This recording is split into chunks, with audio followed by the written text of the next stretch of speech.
সময়ের সাথে সাথে শখগুলো মনে হয় পরিবর্তন হয়ে যায়।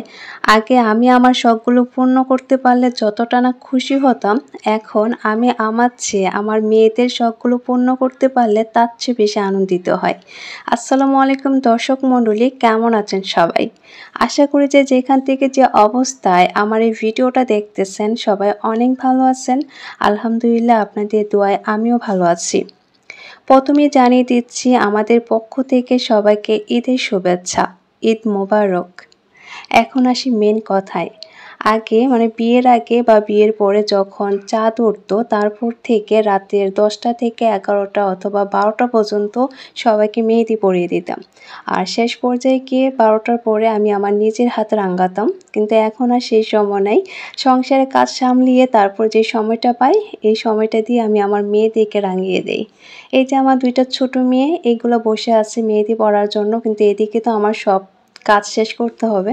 তো সব রান্না বান্না শেষ করে এখন এসেছি তাদের ইচ্ছে পূর্ণ করার জন্য।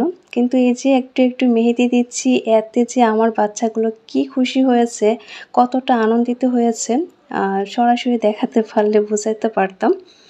তো এই যে একজন তো অপেক্ষা করতে করতে ঘুমিয়ে গিয়েছে, আরেকজন বসে আছে মেহেদি পরার জন্য।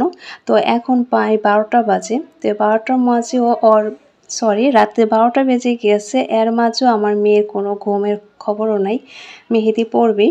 তো এখন এসেছি ওকে মেহেদি পরিয়ে দেওয়ার জন্য।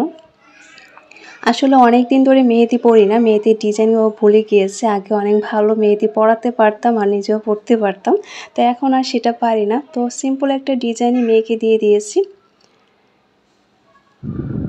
মেহেদি পরানোর মাঝে আমার মেয়েটা যে কত কত গল্প করেছে আমার সাথে, যদি আমি ভয়েসটা রাখতে পারতাম তাহলে আপনারা শুনতেন, কিন্তু একটু সমস্যার কারণে আমি ভয়েসটা কেটে দিয়েছি। আউট অনেক নলেজ চলে এসেছিল, বিভিন্ন মিউজিক চলে এসেছে, তো ওইগুলোর জন্য আমি ভয়েসটা ডিলিট করে দিয়েছি।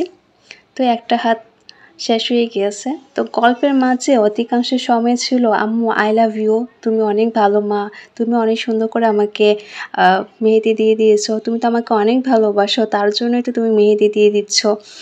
এইরকম হাজার হাজার কথা, আর প্রত্যেকটা কথার মধ্যে হচ্ছে প্রশংসা। আমার ও জানে যে মাকে কিভাবে পটানো যায়, তো ওইভাবে আমাকে পটানোর চেষ্টা করতেছিল আর কি। তো এই হাতে যখন দিচ্ছিলাম বলতেছিল ওইখানে জবা ফুল এঁকে দিয়েছো, এই হাতে আমাকে একটা গোলাপ ফুল এঁকে দাও।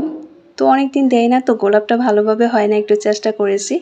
তো ও অনেক বেশি খুশি হয়েছে। তো বারবার দেখাচ্ছিল, অনেক ছবি তুলেছে, এই যে কত রকমের ঢং করেছে, ছবি তুলেছে, যে একটু রাখলাম আপনি দেখেন। ওর হাসি কিন্তু যাচ্ছিল না, এত খুশি হয়েছে। তো আরেকজন ঘুমিয়ে আছে, ওনাকে না দিলে সকালবেলা ঘুম থেকে উঠে তো একদম বড় বোনের সাথে ঝগড়া শুরু হয়ে যাবে, তোমার হাতে মেহেদি আছে আমার হাতে নাই কেন। তো ওর ঘুমের মধ্যে একটু দিয়ে দিচ্ছি যাতে সকালবেলা কোনো ফাইট না হয়। তো ঘুমের মধ্যে মেহেদি দিতে গেলে অনেকটা সমস্যা হয়, বারবার তো হাত টেনে নিয়ে যাচ্ছিল, তো একটু জোর করে ধরে রাখছিলাম। শেষ পর্যন্ত ঘুম থেকে উঠেই গিয়েছে, আর উঠে যখন দেখছে যে আমি মেহেদি পরাচ্ছি অনেক খুশি হয়েছিল। তারপর আবার ঘুমিয়ে গিয়েছে। তো ওকে অনেক সিম্পল একটা ডিজাইন দিয়ে দিচ্ছি, একটু চাঁদ তারা এঁকে দিচ্ছি, ছোট মানুষ, এর বেশি ডিজাইন করা সম্ভব না, বারবার হাত টেনে নিচ্ছে, অনেক লাড়াচ্ছিল। তো সবাই আমাদের জন্য দোয়া করবেন, আর আপনাদের ঈদ কেমন কেটেছে কমেন্টসে জানাবেন। আল্লাহ হাফিজ, আসসালামু আলাইকুম।